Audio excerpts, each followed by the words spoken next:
Let me say this clearly before anything else. What's happening in the silver market right now is not normal price action. It's not volatility, it's not panic, and it's definitely not random. Earlier this week, silver didn't just fall, it was forced down in a way that only happens when the market is being deliberately stressed.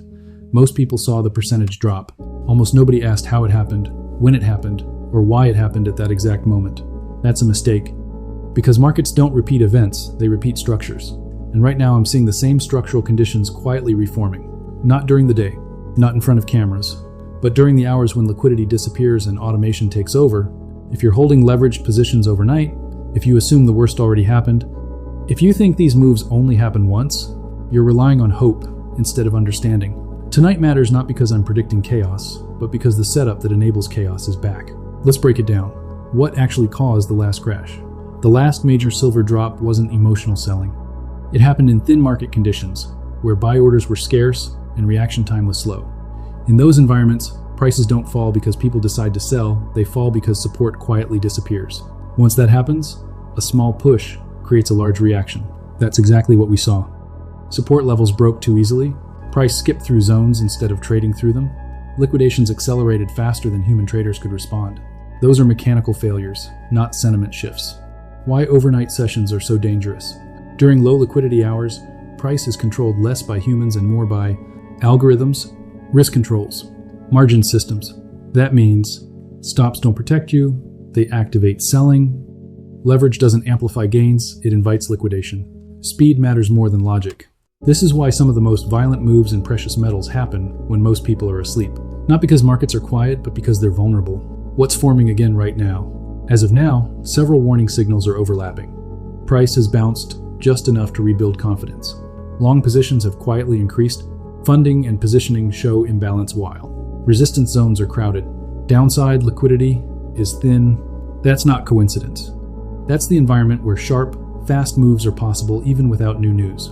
Markets don't need headlines to move. They need imbalance. Who gets hurt and who benefits.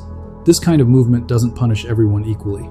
It targets over-leveraged traders, overnight positions, tight stops clustered at obvious levels. Meanwhile, strong hands wait.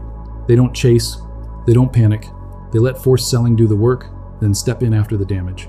That's how wealth transfers happen quietly, mechanically, efficiently. How to think about tonight. This is not about predicting a crash. It's about understanding risk asymmetry.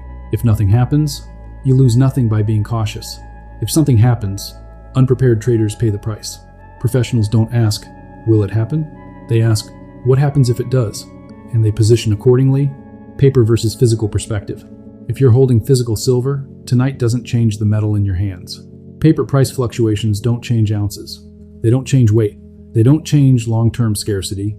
But for paper traders, especially leveraged ones, nights like this are where accounts disappear not slowly, but instantly. That difference matters. Markets don't destroy people during chaos. They destroy people during complacency. The last move proved how fast silver can be pushed when conditions align.